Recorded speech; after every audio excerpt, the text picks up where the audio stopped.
Percy. Evening. You want to go first? Steve? Hello, Jurgen. Hi.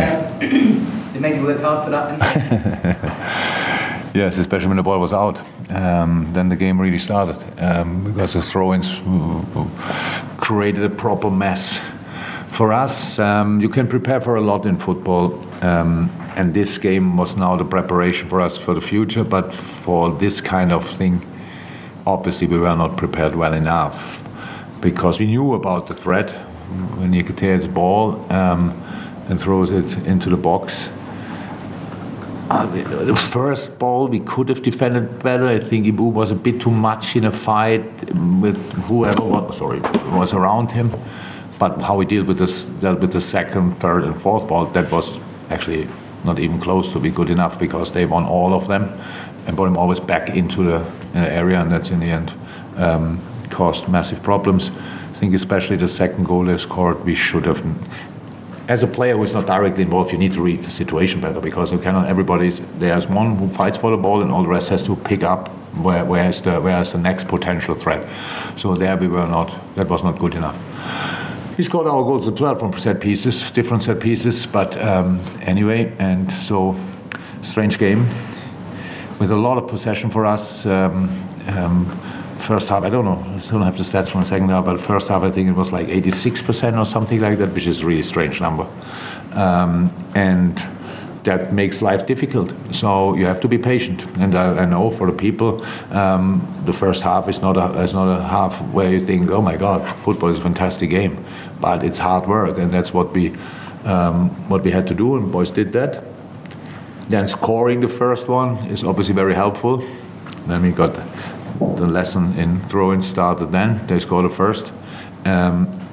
Reacting then on that was good again, what we did, and reacting in the second time again. All goals were super smart, good crosses, good finishes, so that was all good. And then we should have controlled it a bit better, but it's actually, in most moments we controlled it, but in these little moments, they just needed a throw-in. That everything ends in a chaos again, and that's what made the life really difficult. So we came through it, and I'm happy, really happy, because we showed a lot of things I wanted to see. It was a different game, obviously, to the Leeds game, because you need to score to change their way, and you need to keep the lead to change that. If we 1-0 up and then can score a second one, that's the moment the game changed. Apart from that, there's no chance that the game changed at all. They sit deep, they wait for their chance, and they know if the ball passed the sideline, then we will be dangerous. That's it. Sorry.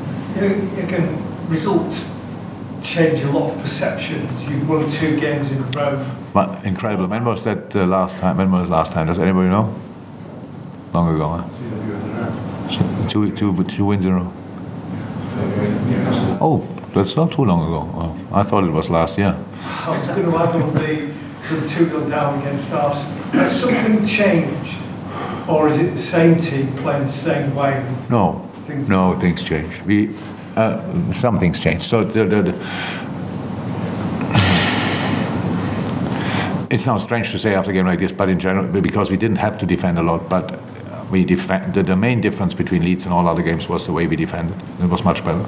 So ball orientated, really being compact, and that doesn't mean only high line. No, that means on the ball side, really moving to the ball side, giving us options. Today I saw a lot of top counter pressing moments. I love that, and that's for us super important. And yes, that changed. I think we are much clearer again in that department. We have to prove that in 4 days, 3 days, 4 days already again. But it feels like it changed, for us at least, that it changed. And if you are solid, and not only solid, but really good and aggressive and positive in defending, then you can build on that. And for me, it feels like it's the first time this season that we have that late, but hopefully not too late.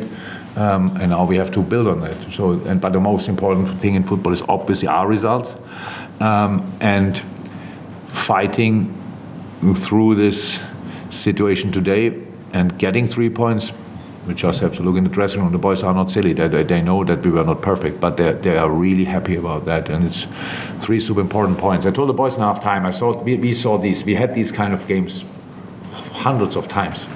It's really tough to get through and stuff like this. You have to be patient, you have to stay positive, you have to go for the moment. Ask if anybody would be happy if we win the game 1-0, and of course everybody would. So that means we fight and work and play for this one moment where we can decide it. In the end, we needed 3, but that's fine. And so, yes, I think things change, but for consistency, to show consistency, we have to keep going, and that's obviously now super. Will be a really tough game again against West Ham. They fight for everything, so we have to be ready for that. Chris? It's clearly been a really good week for Diogo, and you can see his confidence. Yeah, I think the second goal is really you really can see what goals do to offensive players. They give confidence. It was super first touch. It didn't look like a massive chance in the first moment when you see him free in the box, bam, first touch great, and then the second one is just exceptional. He could have scored a third one in the first half already. I'm not sure, did he have a chance in the second half for the third? Yeah, as well. So being, again, that shows you can be, as an offensive player, be involved in absolutely each defensive situation and be still a threat offensively. There's no if or. You can do both. And Diogo is doing that. So, and that makes him for us so valuable, and that's why he deserves that, obviously. And it's wonderful after the long time that he was out, and now having these positive things, was involved in the Arsenal equalizer in a very important manner, and now scoring twice. A brace is top. Richard? Yeah, just on Andy Robertson, not his performance today, but also when you give Trent that sort of different role, how does that impact on him to having to do 2 things at once? Yeah, that's a bit football specific, but of course it changed the role slightly. That's clear. We cannot have one fullback in the center of the field and the other one constantly high up on the left side. That's difficult. So Robbo has to judge the situations when he can be involved, when he can overlap, like, I don't know which goal number, how much it was at Leeds, but when he overlaps, when Diogo passed the ball and then he overlaps and passes the ball to Cody, more goal. These units are still there. So, but in the first moment of the build-up, yes, his positioning has changed slightly. But he's obviously a very experienced player, very smart player, and he knows when we need him there. And today it was a bit of a mix because we needed as well width and depth. That means from time to time he had to be high, but that is just depends on the moment and the situation. And the boys have to learn to read these situations right and do then these things in the right moment. Today, obviously, to Nottingham, tried to man mark both 6s and both 10s with Hendo and Curtis. That's made his life slightly tricky. Gave Ibu a lot of moments on the ball. In the beginning, he didn't use it that well. Now I remember Diogo's chance, the long ball from Ibu, and a really good header and a good save. So Ibu had a lot of time and space. Yes, and that's the next thing. If an opponent is doing that, how can we help Ibu to use these moments slightly better? So it's, if you want, early days with that kind of system, so we have to work on it. That's what we do. Finally, Dom?